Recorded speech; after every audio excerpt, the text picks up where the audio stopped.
তুমি নীরার জন্য যে কাল একটা জামা এনেছিলে, আমাকেও তেমন একটা জামা এনে দিও। বিরক্ত চোখে একবার মেয়েটার মুখের দিকে তাকালাম।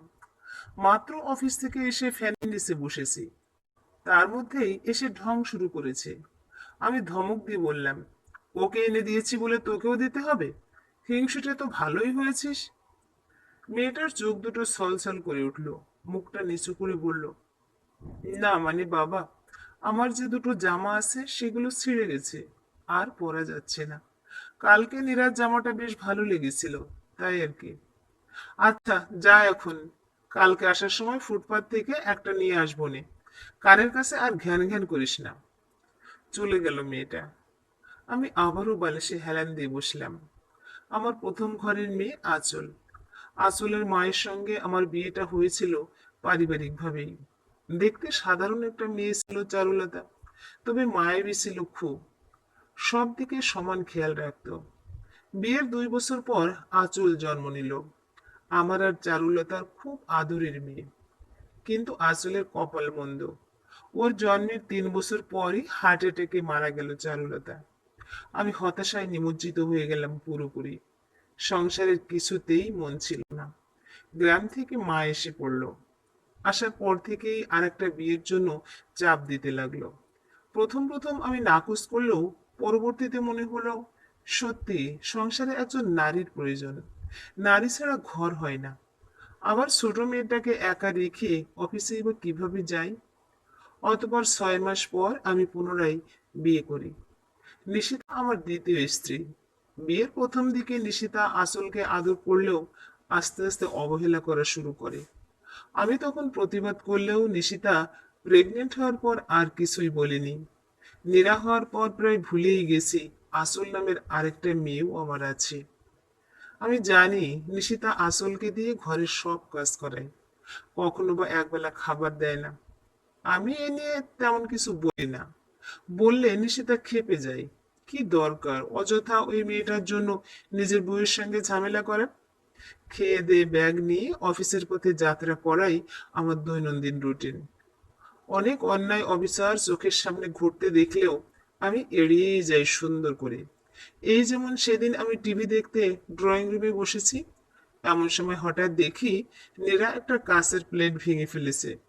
কিন্তু নিশিতা আসতেই নীরা আঁচলের উপর দোষ চাপিয়ে দেয়।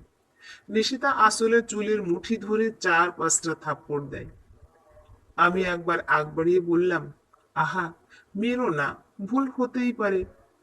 কিন্তু আসল সত্যিটা নিয়ে আর ঘাটলাম না। কথায় কথা বাড়ে। দেখতে দেখতে আঁচল আর নীরা দুজনেই বিয়ের বয়সী হলো। আঁচল যেহেতু বড়, তাই স্বাভাবিকভাবেই ওর জন্য একটা উচ্চ পরিবার থেকে সম্বন্ধ এলো। কিন্তু নিশিতা আঁচলের পরিবর্তে নীরার জন্য বিয়ের কথা বলল। লোকেরা প্রথমে দোনামোনা করলেও পরে নীরাকেই নিল। ধুমধামে বিয়ে হলো। লাখ লাখ টাকার আয়োজন। সঙ্গে মেয়েকে ভারী স্বর্ণের হার ও ফার্নিচার সহ পাঠিয়েছি। মেয়ে সুখেই আছে, রাজরানীর মতন। আঁচলের বিয়ে নিয়ে কখনো মাথা ঘামাই না। একবার কথা তুলেছিলাম অবশ্য। নিশিতা ধমকে বলল, দেখো, আজকাল কাজের বুয়া পাওয়া চারটিখানি কথা নাই। মেয়েটা আছে যতদিন আমি একটু আরামে থাকতে পারবো। হয়তো আমার বলা উচিত ছিল, সারা জীবন তো আয়েশি করে গেলে আর কত চলবে। কিন্তু না, এবারও আমি নিঃশব্দে প্রস্থান করলাম। আমার কি বলার। মাস শেষে আঁচলের হাতে 1000-2 টাকা ধরিয়ে দিয়েই আমার দায়িত্ব শেষ। পড়াশোনা তো করছেই, আমার আবার কিসের এত চিন্তা? নিজেরটা নিজেই করতে পারবে। একদিন অফিস থেকে এসে শুনি আঁচল নাকি হোস্টেলে উঠেছে। সেখানেই নাকি খেয়ে পরে নিজের মতো থাকবে। নিশিতা যদিও দিন কয়েক হাহুতাশ করে গালিগালাজ করে মেয়েটাকে, তবে আমি কিছু বলি না। কেটে যায় বছরের পর বছর। উইকেন্ডের দিনে আমি চশমা চোখে দিয়ে আমার একটা বই খুঁজতে খুঁজতে আঁচলের জন্য বরাদ্দ করা চিলেকোঠার মতো ঘরটায় এসে গেলাম। হুট করেই আমার মনে হলো, এই ছোট্ট কুঠুরি ঘরটায় কিভাবে দিনরাত্রি থাকতো আঁচল। 2 মিনিট থাকতেই দম বন্ধ হয়ে যাচ্ছে। যাকগে, আমি বই খোঁজার জন্য ছোট টেবিলটায় হাত দিলাম। কোথা থেকে যেন ধুলো মাখা মলিন একটা পোকায় খাওয়া ডায়েরি বেরিয়ে এলো। ভ্রু কুঁচকে ডায়েরিটার হাতের মাঝে নিলাম। ডায়েরিটা খুলেই আমি যে দেখি, আমার হৃৎপিণ্ডটা কেঁপে ওঠে। আমার চোখ ঝাপসা হয়ে গেছে। এক অন্তর্দহনেই আমার বুকের বাঁ পাশটা ঝাঁঝরা হয়ে যাচ্ছে। ডায়েরিটা আঁচলের। প্রথম পৃষ্ঠাটা খুলতেই দেখি কাঁচা কাঁচা হাতের লেখা, আমার বাবা সুপারম্যান। বোঝাই যাচ্ছে লেখাটা লেখার সময় ওর বয়স খুব কম, নতুন নতুন লেখা শিখেছিল তখনকার। আমার ভেতর থেকে চট করে একটা প্রশ্ন জেগে উঠল, আচ্ছা আসল কার কাছ থেকে লেখা শিখলো? একটা ভালো টিচার আমি তো রাখিনি। প্লেতে ভর্তি হয়ে স্কুল থেকে বোধহয় শিখেছিল। আমার কি উচিত ছিল না মা ছাড়া মেয়েটাকে নিজের হাতে অক্ষর বুনন শেখানো? প্রথম পৃষ্ঠার পর আরো এমন কত শত চিন্তা ভাবনার কথা লেখা, কখনো রাগ, অভিমান, ভালোবেসেও অনেক কিছু লেখা। হঠাৎ একটা পৃষ্ঠায় আমার চোখ আটকে গেল। আমি বিরামহীন হয়ে পড়তে শুরু করলাম। তুমি খুব পচা বাবা, আমাকে একটু আদর করো না, একটু ভালোবাসো না। কি হয় আমাকে আদর করলে? বাবা, নতুন মা আজ আমাকে খুব মেরেছে। আমার হাত পুড়ে গেছে ভাতের পাতিল উঠাতে গিয়ে। তাকে তুমি বলে দিও একটু কম করে মারতে। বলবে তুমি? তুমি তো আমার সঙ্গে কথা বলো না। বাবা, আমি কিভাবে বলবো তোমাকে? তুমি না ছোটবেলায় আমাকে ম্যাজিক দৈত্যের গল্প শুনিয়েছিলে। আজ ওই দৈত্যটা আমার খুব দরকার বাবা। দৈত্যটাকে বলবো যেন ম্যাজিক করে তোমাকে আগের মতো বানিয়ে দেয়। মা, আজ তোমার কথা খুব মনে পড়ছে। এখন আমি ক্লাস 8-এ পড়ি। আমার জিএসসি পরীক্ষার রেজাল্ট দিয়েছে। আমি A+ পেয়েছি। জানো মা, সবার বাবা মায়েরা সন্তানের রেজাল্টে খুশি হয়ে এলাকায় মিষ্টি বিতরণ করছে। আমি বাসায় এসে বাবাকে রেজাল্ট দেখিয়ে আনতে গেছিলাম। নতুন মা আমাকে খুব মেরেছে। নীরার রেজাল্ট খুব একটা ভালো হয়নি। তারপরও রাতে বাবার কাছে রেজাল্ট দেখাতে যখন গেলাম, তখন বোধহয় বাবা ক্লান্ত ছিল, তাই আমার কথা না শুনেই ঘর থেকে বের করে দিয়েছে। নীরার জামাটা দেখে আমারও ইচ্ছে করছিল একটা ভালো জামা পরতে। কাল বাবা অফিস থেকে এসে নীরাকে কি সুন্দর একটা জামা দিয়েছে। আমার জামা দুটোই প্রায় ছেঁড়া, আর পরতে পারছি না। ছেঁড়া জামাটা পরে যখন নিচে গেলাম, পাশের বাড়ি এলিনা কেমন করে হাসছিল। আমার খুব লজ্জা লেগেছে। বাবাকে নতুন জামার কথা বলার পর বাবা খুব রাগ করেছে। হয়তো মাসের শেষ দিক, তাই টাকা পয়সা হাতে কম। দোষটা আমারই। পড়ার বইটা বোধহয় আর কেনা হবে না। হাতে মাত্র 300 টাকা বাকি। বইয়ের দাম 256 টাকা। মাসের 10 দিন বাকি আছে এখনো। এটা দিয়ে বই কিনলে সকালে না খেয়ে মরতে হবে।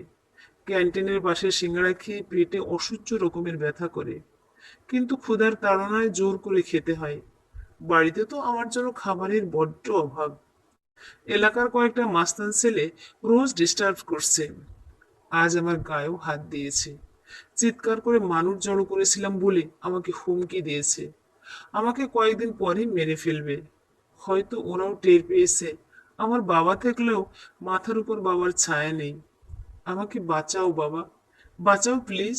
ওরা আমাকে শেষ করে দেবে বাবা। খুব সাহস করে বাবাকে মাস্তানগুলোর কথা বলেছিলাম। প্রতিবারের মতো এবারও বাবা বিরক্ত হয়ে বলেছে রাস্তা দিয়ে চুপচাপ হেঁটে চলে আসতে। নতুন মা তো বলেই ফেলেছে আমার আর পড়াশোনা করার দরকার নেই।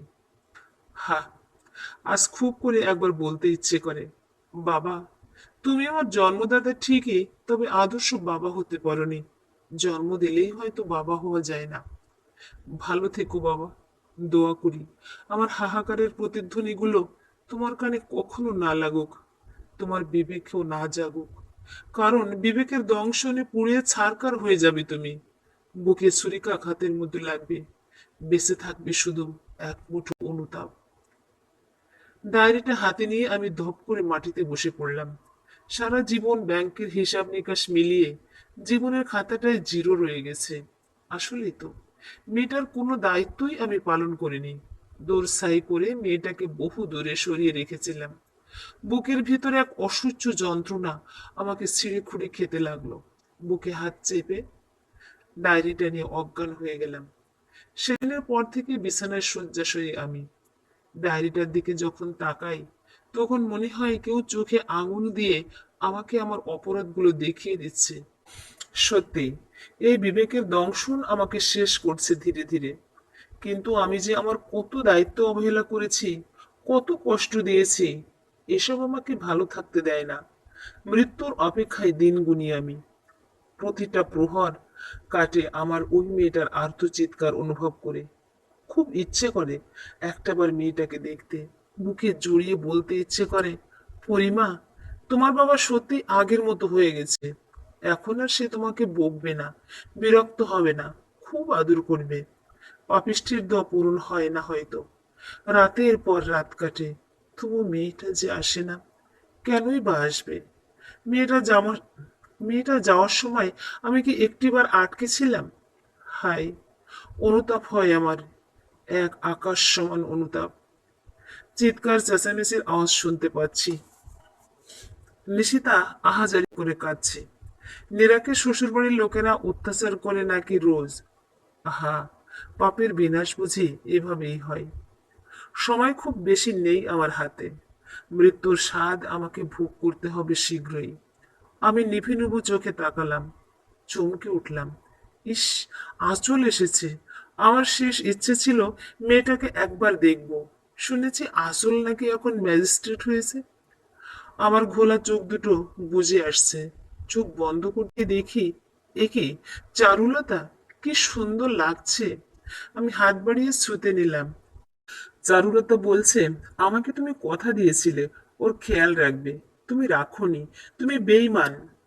আমার নিষ্প্রাণ দেহ থেকে আত্মা বেরিয়ে যাচ্ছে। অনুতাপের দহনে আমি শেষ হচ্ছি।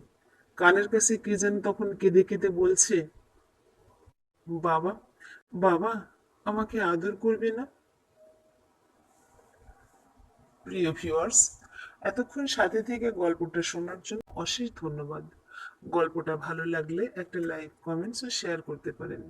আর পরবর্তীতে এরকম আরো সুন্দর সুন্দর গল্প শোনার জন্য আমার চ্যানেলটা সাবস্ক্রাইব করে পাশে থাকুন। ধন্যবাদ।